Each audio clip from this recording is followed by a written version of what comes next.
Hello, our friends, Evolutionary Energy Arts family. Hello there, welcome back. You know, I feel like I want to do so much more like this, truthfully, as far as videos that we're really kind of talking off the cuff, because we feel like we have an awful lot to share with people that's amazingly important. And the stuff I would really want to know, that's just me. But, the mysteries that free us when we understand how the universe really works. That's really important because we're held down by these chains of society and what they teach us and what they tell us to be true. And that imprints on our belief system and it alters the way we might otherwise behave if we knew something different. Last night was a long night, and it's like that often. And sometimes I feel real bad, like when we wake up and say, "What time is it?" It's 11:30, 11:30 in the morning, right? But the fact is, we were up between 2 a.m. and about 6:37 a.m. Well, this has happened all of my life. I mean, my poor children. My children. I would wake up to see my children were trying to wake me up, and they would be staring at me. Like, "Mom, wake up, wake up, wake up." And it's been that way all my life, and really, honestly, I haven't had a partner who could tolerate it till now. Well, for me, it's a blessing to be with somebody that, not only does my heart and soul gravitate to so strongly, but also that enables me to, get answers and clarification on things that have always been so important to me. As my mission in life has always been about spreading and sharing true gnosis, true knowing with others. And for myself as well, and remembering, and it's a journey that we're on here. And before we get going, I just want to again thank everybody that did get us over 14,000 subscribers, and make sure you are subscribed and have that little bell clicked. And I want to thank all of our Patreons, because again, we couldn't do it without the support over at Patreon and Ko-Fi. Yes, thank you so much, and I believe we need a huge thank you for Miss Paige. Thank you, Paige. So last night, it's our life is kind of unusual. Again, I've equated being in a relationship with Cindy. It's like you're married to Whoopi Goldberg and Ghost. Remember Ghost, Whoopi Goldberg, where the ghosts were lining up for blocks because they could see that she could see them, and they all wanted to talk. Well, that's just the way it is for us. It's like that all the time. And even before I was with Cindy, I had encounters constantly, because I guess my energy, my aura, is slightly different from past life work to a typical aura. As I've done lifetimes of work in deep meditation, and it tends to attract energies, and I've always had them coming to me. I could always see them in the middle of the night, all sorts of things. I've seen what we would call ghosts and spirits all my life. It's just part of my life.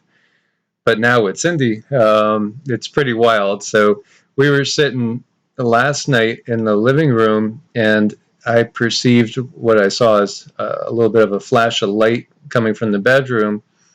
And then Sassy's ears picked up, and she started staring into the bedroom.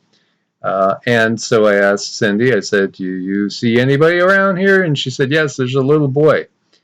And, she described him, and he looked very much like this. Very much like that. And his heart was hurt. His soul was injured, and he was just looking for some kind of relief. He was looking for some understanding.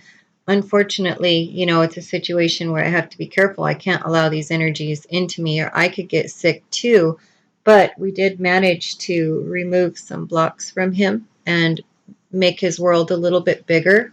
Before he left, we just couldn't do any long-term work because it can hurt me. Well, as far as like we don't, and we have a protective guardian of sorts for Cindy that blocks out only the authorized beings, so to speak, are allowed to jump in her. So we do have a guardian that watches over her when she sleeps, that makes sure that other beings don't jump in here. And, it has happened a couple of times where basically other entities, but of higher vibration, for the most part, did jump into her briefly in the past. But now we have this guardian that keeps them from jumping into her per se, and then I could always get them to move out quickly. But he was just curious and came by, again, looking for help and looking for answers. So many people end up kind of in a limbo. And, this boy only knew the life as a slave and as basically, unfortunately, a second-class citizen, so to speak, the way the United States was pre-Civil War time. And he died of dysentery at about 12 years of age. And so, he's been basically roaming the ethers since, before the 1860s. And that's, sad, but for him, he doesn't know how long he's been roaming. He's just been kind of lost. We asked him if he had, seen a lot of others. He said no. He said, no, sir, no, ma'am. He's very, very polite. He was shocked because no people, no white people had spoken to him with care and, in a gentle way before. And, that, of course, is just such an atrocity that we could look at other human beings without, seeing the divine spark that's within all of us. The body is just simply a vehicle. It's a spacesuit, yes. It is, to explore a certain density. And, so here we have somebody that's been roaming for about 160 years, but we were able to clear a couple blockages, so we can affect those that are trapped in limbo. We can help them. And we can actually, work on the planet too. We could put our intent out there for certain areas. Now, we have gotten from some, and our mother in a different lifetime, Jan. Hey, Jan. We love you, Jan. Thank you so much. And we're so grateful to have Jan back in our lives after, again, about the same time as this young man has been lost. And it's wild when you can understand some of your past lives and start to get I'm getting stuff from the guides coming through the crown chakra now very strongly. Because, part of this is a decision to experience things fresh and anew. And so there is a kind of amnesia that the soul goes through. And a lot of times we have to discover things on our own. Once we discover them, then they can be revealed a little bit more to us. Mm-hmm. That's right. It's the discovery part. And that's where the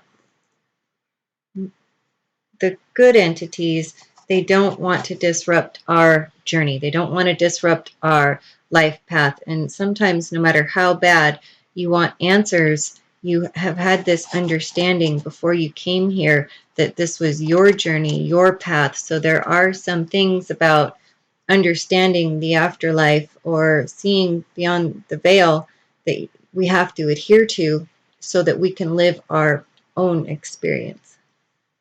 Yes, exactly. And I had brought up Jan too because of a couple of things, like the Trail of Tears. It's such a horrible, horrible thing that happened that affected Cindy's lineage, my lineage, her lineage as well.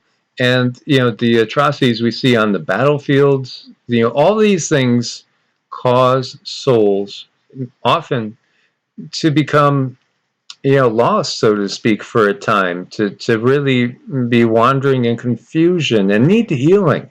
And we can heal them from this side. We can send them energy. We could send them love and compassion. And that can free them so they could go back and do a proper review. Because the process typically is when we pass on in a non-traumatic way, we're often met by our spirit guides that have been with us the whole time and our loved ones that have passed on. And then we're able to do a life review. We're able to see, okay, I didn't really learn all I wanted to on this subject, or okay, I got that down. I don't have to do this again. I understand that. And because it's all about learning, and it's all about the journey itself. And the journey itself does not have to be a hellish one. No. That's not the way it's intended to be. Again, we're in a matrix that has been controlled by these darker entities that are all in service to themselves, and to such a degree that everything is very, very distorted. As we've shared before, there are some Gnostic points of view that the material world is very separate than the spiritual world, but they're not really separate. Everything is just a degree of separation. It's just like turning the knob on a radio, the old-fashioned radios, and you're just constantly getting a new channel, either going up or going down, the band, so to speak. The spiritual and the physical are not unrelated, and they're not totally different from each other. Again, it's just like Tesla said, it's all about frequency and vibration. It's the system that's the problem. And yet the system does bring about opportunity for learning. When we look to the works of Joseph Campbell, who talks about, the hero's journey, and he does get into archetypes as well. And for those that are, curious about this, you might want to delve into the works of Joseph Campbell, because he's done a beautiful job at giving us the concept of archetypes. And of course, archetypes are something that vastly predate him. And, you could go all the way back to the first incarnations of what we would call Atmans off of source, individual souls off of source. There are different archetypes out there. There are different journeys, so to speak. And our journey changes. Your journey might be, as a healer one time, and then it might be as a warrior another time. It can be as a great teacher. This is all part of the experiences of the soul, which are not evil. They're not evil. This is Source deciding to experience itself from every single possibility that there is. Right. There is no judgment when you look upon your life and see how you did. And I believe a lot of people have written a lot of stories about their after death experience. And I know a couple of things when I look for people. They do, if there's trauma, they can go to a place I call the resting place. And basically that's wherever that soul finds comfort, and then they can do a life review. So not always do they just do the straight life review, but when there is a life review, there is no judgment, because it's just Source expressing itself, period. Yeah, so when you look at certain phrases, and some people will say, well, the Bible tells us you live once, then there's a judgment. Well, who judges you, really? We judge ourselves. We judge our experience, and we say, I need to work on this, or I need to work on that, or hey, I did pretty good over there. I actually, did pretty good.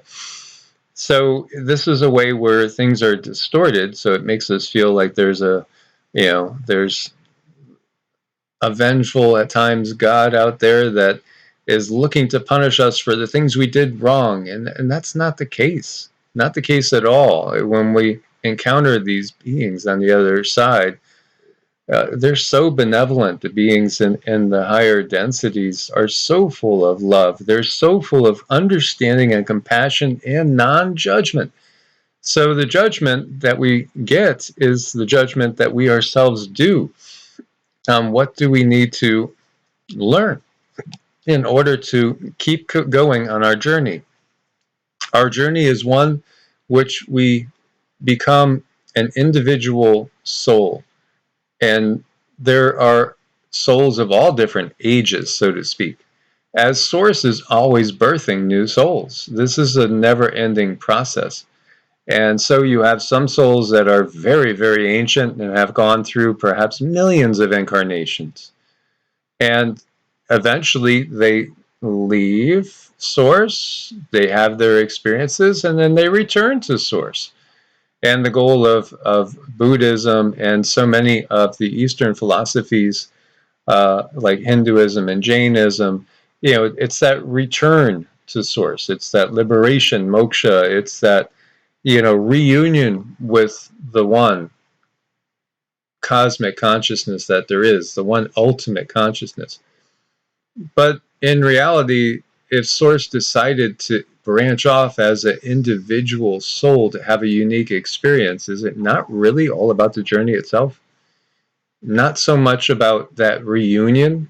I think that, again, when we go through trauma, when we go through hard lives, hardship, and we go through all the brutality that we see on the planet right now, it makes us think of getting the hell out of here, so to speak. As we look at current events, and many people are feeling an impending global war coming upon us, there's a natural inclination to say, I want to get out of here. This is hell. And I want to go home, so to speak. But when we are in that golden age and we're living from a 5D perspective, every day is wondrous. Mm-hmm. It's an adventure. It's like being a little child. And, yes, you must be born again. We should always be looking at it from the perspective of a child. And what will today's adventure bring? Right, exactly. And if you need some ideas on remembering how children look at things, go volunteer for your local kindergarten for a day and just seriously sit and watch these beautiful little beings full of wonder and full of creativity. And they take these toys that are probably made for one thing, but they'll find something else to use them for. Their creative nature is just astounding. Yeah, we are not the body, and in fact, we leave the body all the time. We go explore different inner worlds when we sleep. And so when we're sleeping, we're in a 4D reality. Now, the lower 4D realm is kind of tough. That lower astral realm is full of all the nasties that we talk about all the time, all those dark beings and stuff. Then you get to the middle astral realm and it starts to get better. It starts to be what we might perceive as a little more normal, but a little bit more of a magical sense to it. And then we get to the upper astral, the upper 4D area. It could be perceived as the heavens and beautiful as it's heading towards 5D. So we leave the body all the time, and we return to it as long as the body is alive. Now, when the body is no longer usable, just as the Bhagavad Gita says, worn out bodies are cast off by the user, just as worn out garments are.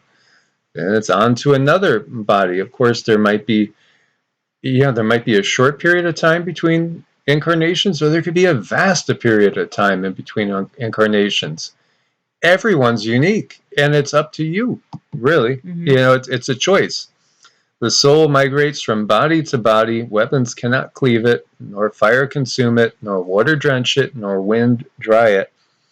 There is so much truth in the Bhagavad Gita, in the Mahabharata, in the wisdom that comes from the East, that is truth that has been passed down to us, both from beings that came and visited us physically in a golden age, and also that we can access when we're out of body and then remember as well through deep meditation. And once an individual soul is created, once that spark of source, think of it again as source being a fire, and then taking an ember and creating an all new fire from that original fire, through the spark that comes off of it. It can't be destroyed. It just always is. So we truly, once our consciousness exists, it always exists. That I am feeling, that I am knowing. And, many of us, I don't know if you've ever had that realization happen to me when I was 5 years old. I was staring at a wall after my brother died, and just, there was this deep sense of loss there. And then all of a sudden, I was out of the body and slightly above the body, looking down at my body, staring at the wall. And it was like a voice was speaking to me saying, I am in there, but that's not me. Now, that's what in Hinduism, in the Sanatana Dharma, is known as self-realization. You realize, wait a minute, I'm not the body. And many people have had near-death experiences and have felt that, and their total lives have changed. Mm-hmm. Yeah, absolutely. These experiences do change you.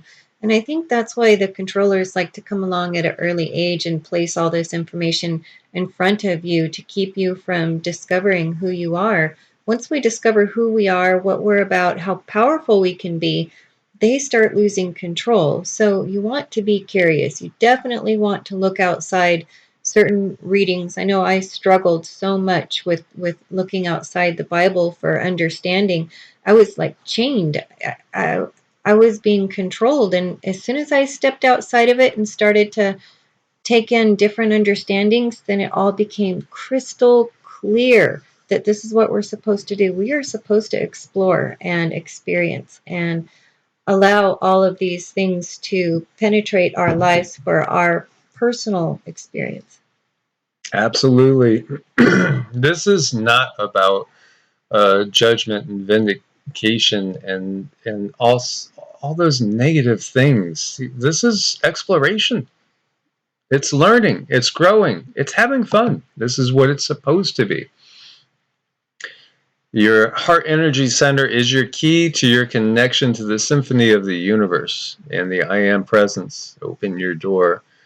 Well, truly, it is. When we look to the 7 chakras, there's 3 above and 3 below along the center line of the heart chakra. And Yeshua's true mission was all about getting us to open our heart chakras in preparation for leaving the Kali Yuga. So this is why he came. He never intended on anybody worshiping him or relying on him to lead an army of angels to wipe out the dark ones, because that's not his mission. It's all about awakening the inner spark to knowing that source is in you the whole time. When he said, I and the Father are one, he meant it. But he didn't say, and you're not. Source is within you too. He said, greater things you will do. There's a lot of things that are incongruencies. And of course, over hundreds of years of trying to get their story right, the controllers have gotten people to write up every single possibility to get to that point where everything just becomes a divine mystery. You can't know better than God. Mm-hmm. Da da da. Yeah. Well, that's just absolute BS. Complete BS. Go within and feel the truth for yourself instead of taking the truth from the group that starts with an I and ends with an I, or the CABAL, or any of the secret societies that want to hoard this knowledge for themselves. They don't want you having it, because then they lose their ability to control you. Because the reality is nobody can control anybody when you get down to it at the deepest sense, because all of us have source within us. Right. And its source wants us to have unique experiences. Its source doesn't want us to all adhere to one particular way of doing things. What's the point of life then if everything is to become a clone, a Borg?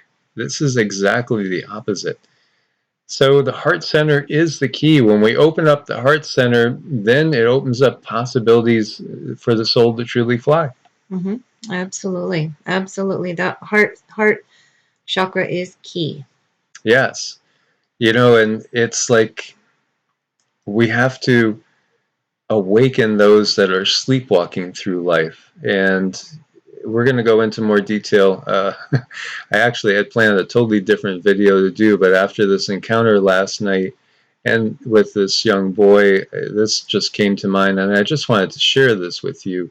But we will be talking about zombies and zombie apocalypses in the next video, unless there's some major news to cover, to give you information on what that's all about. So it's all about the heart chakra. It's all about it. And the term Atman is equated to the soul. It's the essence. It's the source within you. Now, the traditional way of viewing is the ultimate goal of life is to have your Atman reunited with the Brahman, which the Brahman is the all. It's not Brahma, it's Brahman. It's the all, it's source, basically. And again, these are all different terms. We could use whatever terms we're comfortable with. Again, not one size fits all. So whatever's comfortable for you, hey, use it, whatever. This is all about uniqueness. But really, it's not so much about the reunification and the coming back to the oneness with source. To me, it's obviously about the trip.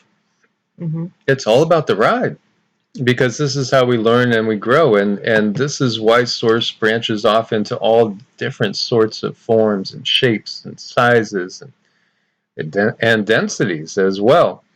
The whole universal consciousness created the individual consciousness of each of us. Yes, but in a sense, again, it's fractal. So the whole is within the individual at the same time. It's not as if source took a lump of clay and molded us, so to speak. Again, what we get from all these higher beings, when we talk even about the books like the Mahabharata, and they say, well, if these stories are used to you, then take it and run with it. Stories. They're basically, they're like Yeshua taught in parables. They're ways for us to relate to things. Again, we're relating to archetypes because maybe you can relate to a certain archetype. Maybe you can relate to the archetype of a sage, and all you want to do is acquire wisdom and share it with the world. Or maybe you're more of a warrior. Maybe, you're something different, a healer. It's okay. Everything is okay. It's a matter of personal choice and where we gravitate to. When we see the devas, these different beings out there, we might gravitate to one more than another. And that's fine, because it's, again, about resonance. It's, where we're vibrating. We each have our own unique signal. You could think of it as each one of us has a unique song playing in their soul. Absolutely. We vibrate at different rates, different frequencies. And the other thing that I have learned when we look beyond is that everything is sounds like music. Everything is musical because there's a special frequency, and we all have our own frequency as well. And it's all about sound and light and material and moving this together, creating our shape, which is wonderful. It's beautiful. And you see this picture of Krishna here. And what's he playing? He's playing the flute, again, music. He was very playful. Very playful. And we have been able to have encounters with Krishna and Vishnu. And, Krishna is an aspect of Vishnu, but Krishna is also a unique soul to Vishnu. And in case you don't know or you're not familiar with it, Krishna is an avatar of Vishnu, and Vishnu is thought to be the preserving force of the universe. Now, in Vaishnavism, and there's different schools of Hinduism, there's probably as many different schools of Hinduism as there are denominations of Christianity, and everybody views things and uses terms in a slightly different manner, and that's okay, because we're all coming from different perspectives. So it's not ever so much as there's just one way, unless we're talking, the way of love and compassion. And other than that, it's fine to understand things from different angles. And it's probably a good thing to try to understand things from different perspectives, because that can open up our own mind to other possibilities that maybe we never even thought of. But once Krishna came into being, he always is going to be. It's the same thing with any individual soul. Once that soul is, it always is. That I am, that recognition of self. I am. I'll share with you a brief thing. My aunt's house is well, both of my aunts passed on. You know, they were kind of matriarchs of our family. They passed on many, many years ago, and their house looked a little bit like the Addams family house. You know, one of those old houses that during the Depression, like my entire family lived in this one house. All of them lived together, and that's how they got on my mother's side, and that's how they got through the Depression easily because they relied on each other, and they didn't lack for anything. And the kids had a wonderful upbringing, and there was always aunts and uncles in the house to help, raise the kids and share experiences with them. Well, I would always have dreams of that house, and I always felt like something was watching me, and I couldn't see it because it was invisible. Well, that house too, it had one bathroom, even when there was like 13, 14 people living in it. That had to be a real pain in the butt. Mm-hmm. And it was on the second floor, and when you walked up, it had one of those hallways that was like 40 feet high. It was cavernous and kind of creepy. 3 full floors, and then an attic. And I would never, as a little kid, go up to that bathroom by myself. I would, wait for my dad to have to go so we could go on that venture upstairs together. It just freaked me out as a little kid. So I would have dreams about this house and feel like something was haunting it. And then all of a sudden, I had a realization, because I felt my own essence not walking around the house, but flying around the house, and realized that which I was fearing was myself, out of body. I was just kind of feeling myself roaming and venturing about out of body. And, that was a big realization. And it really, really hit me. And then the nightmares stopped, and I no longer had fear of that house. Again, we're not the body. The body is just a temporary vehicle for us. And once we are, we can never not be. Even when we reunion with Source, you won't lose that I am feeling. Then you're simply in a place where you are being, instead of human doing, you become human being, literally just being and existing with the all. And you have a sense of just, like Mike said, I am. It's beautiful. It is. So we never aren't. Right. In that sense. Once we are, we never aren't. And that's freeing, because then that takes away the fear. Then we understand too, though, as we go back to that little boy that we were talking about, we can become lost for a period of time. We can become confused. And many souls are confused. And do go through a period of having to rediscover themselves and understand again. But again, it depends on how much we can keep our vibrations high and the things that we go through. When we're talking about war and atrocities like that, that is so disruptive to a soul, not just in that life, but then the period after that life. And this is why the controllers are so key on having these wars. These wars must stop, because they are so disruptive to so many layers of existence. And they will stop. The people of this planet will rise up, and we will overthrow the system. And whether that is by getting enough people to completely step out of the system, that it no longer has any significance, that would be the ideal. But it will come to an end. Do everything you have to do, but not with greed, not with ego, not with lust, not with envy, but with love, compassion, humility, and devotion. And, it's so sad that in this world, there are so many out there that are so brainwashed into one system that they don't even recognize the beauty that comes out of a different system. And they just, unfortunately will say, well, it's not what I was brought up with, so it must be the doctrine of demons. Mm-hmm. Oh, so this statement is the doctrine of demons? How uninspired and how wrong could that possibly be? And they don't even know that the word demon originally comes from daemon, D-A-E, which originally was thought to be a benevolent nature spirit. What? Yeah, that's the original interpretation. This is how distorted this world is, that people just don't really know. The masses don't know, and they don't know what that gnosis. All they know is the system that they've been brought up with, and that breeds ignorance. Ignorance breeds fear, and now I feel like Yoda. Yeah. Yeah, that's going to lead down to the dark side. Yes, it will. Be careful, kids. This is what we must overcome. Those who are motivated only by desire for the fruits of action are miserable, for they are constantly anxious about the results of what they do. And this also comes from the Gita. Think about it. I mean, all the controllers are concerned with is just keeping control and keeping their lifestyles, keeping their power. And ultimately, they are the lost souls because they've lost their sense of the greater I-ness. They've just lost that.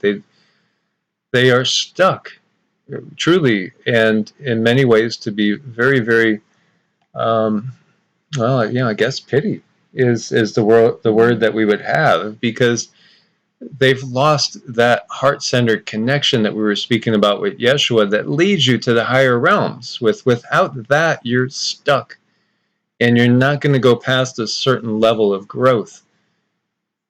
And you know what I was thinking is it feels like this, we are we are holding up a really big puppet for these controllers. And what would it look like if we all just stepped out of this puppet? It would just collapse. Yes. It would, realize it's this facade that they have us in, and it is a total facade. It needs to collapse. We need to cut the strings from the puppet masters to the puppets and just watch it all just disintegrate before our very eyes. Mm-hmm. When we see Krishna, one of his weapons is a chakra, which is a discus. And, it can be viewed in many different lights. You could view it as a weapon, or you could view it as, again, when we open up our chakras, then the illusion, the power of the darkness, it dissipates. They cannot keep the illusion in front of our eyes. If your third eye chakra and your heart chakra, your crown chakra are open, you will see, sense, perceive their illusion, and you'll also be in contact with your guides and your higher self. And you can't believe things that you know are not true. How could you believe them? How could you go back to believing a lie? It's impossible once you know.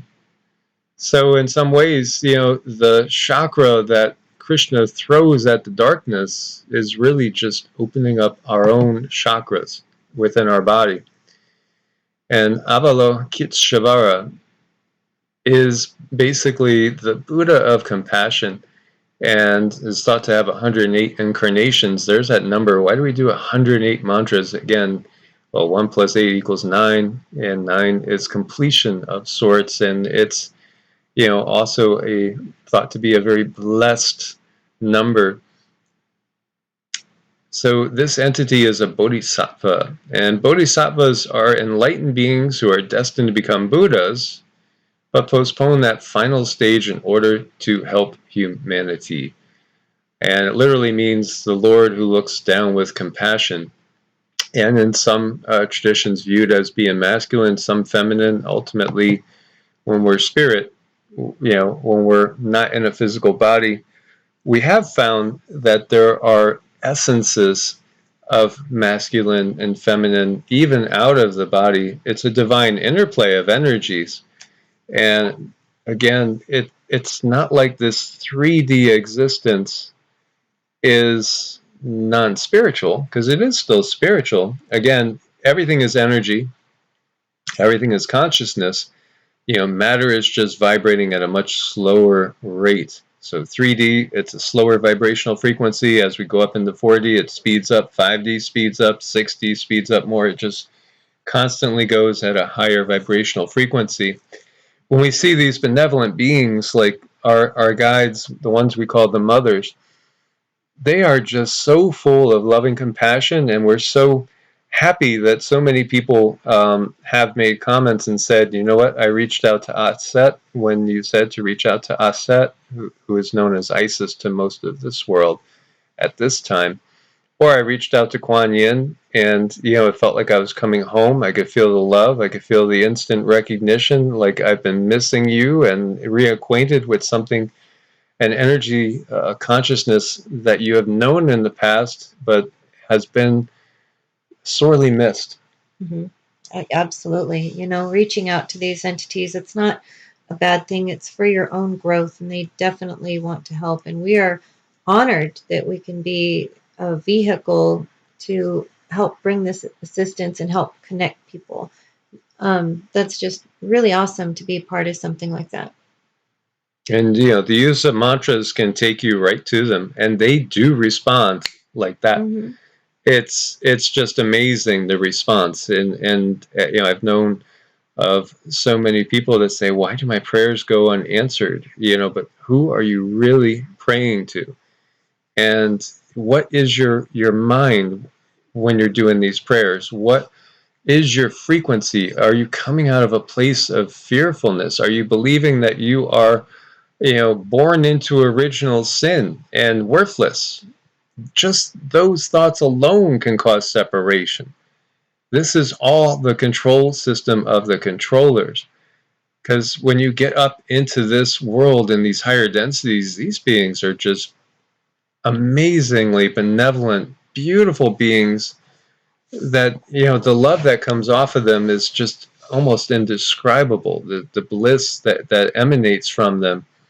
And they're very, very available. And there's not a time when we do mantras that we don't feel them. And it can be the same for you as well. And it's just an immediate feeling of them. Of course, we all have our own soul plans. And so, they won't overstep boundaries to take away from your experience or what your soul has planned for you before you came into this existence.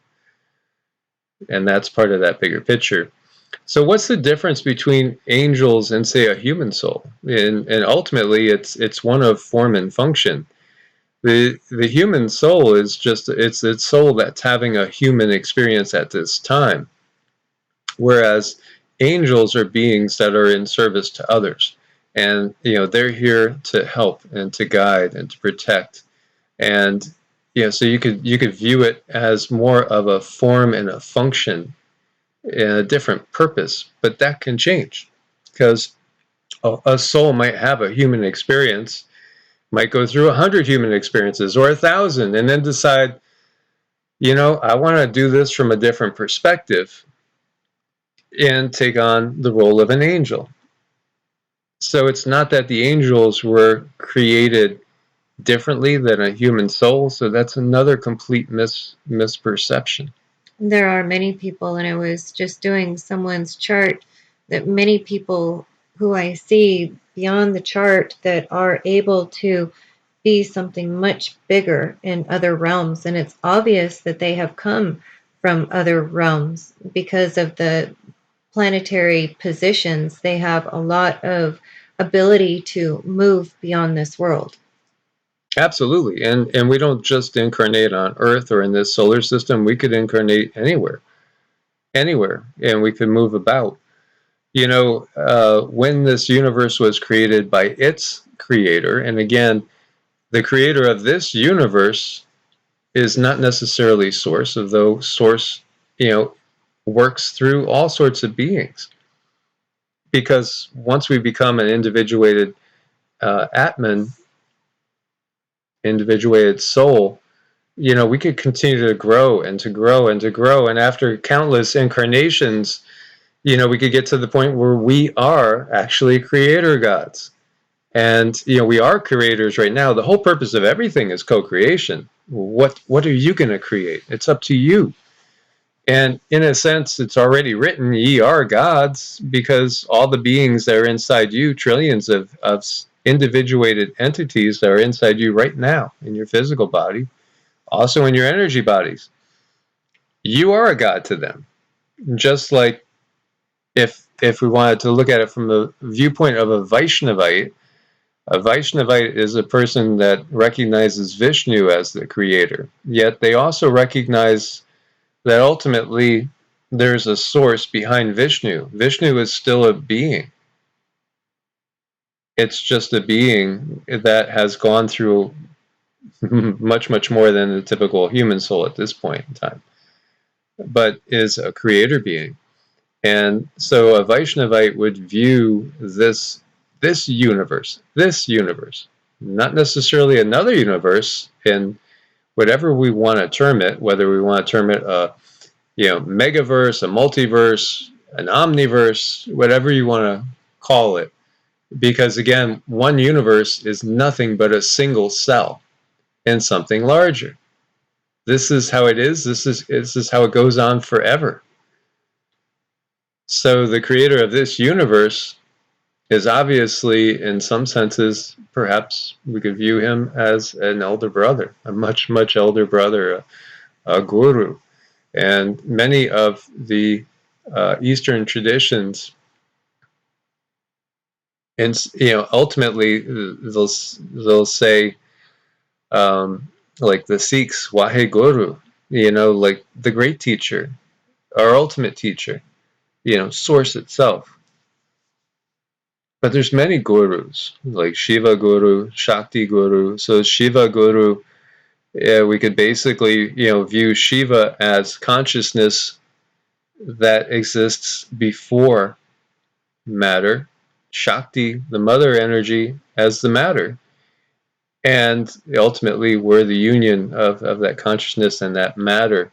And then we could view that from the aspect of Osiris and Isis and the baby Horus, or, we could view it from a more Christian perspective, with baby Jesus, nursing at Mary. Again, it's all, these are all analogies, things for us to utilize to help our understanding. Right. And I think the best analogy to use with most everything is the as above, so below one. As above, so below, as within, so without. This is how it goes on forever. So again, you can't, once you're an individuated soul, you always are. Before that, you were part of Source. You were just part of the all. And so there's never going to be a time when you're not. So ultimately, it's just all about the ride. It's all about the ride. And how we experience that ride is up to us. It's all a matter of perspective. If you know that you're eternal and that, yes, perhaps your body could be destroyed, it could be anything. It could be a plane crash, it could be a hurricane, a tornado, as we've seen. The body is gone. Well, I had shirts and pants that I was very fond of, but at some time, even when they got so holy, I had to give them away, or I had to use them as a rag, or just throw them away, what have you. It's the same thing with bodies. And so, we are not the body. We are just using the body as a temporary vehicle to experience things. For truly, we are eternal. And even any of us can choose to be an angel. So when we're talking about the whole term fallen angels, again, it's a distortion. Because you're made to believe that fallen angels are evil and the cause of all the evil and suffering in the world. Well, the very definition of an angel is really something that's in service to others.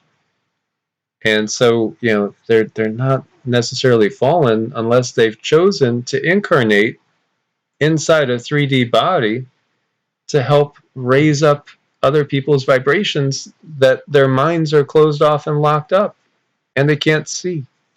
Right. And those are beautiful earth angels. And we've run across a lot of them. And they're just beautiful people who have only kind of like one vision, and that's to literally lift up every person, maybe every animal, every being that exists out there. They just wish to help it a little bit, lift it up a little bit further, and that's a beautiful being.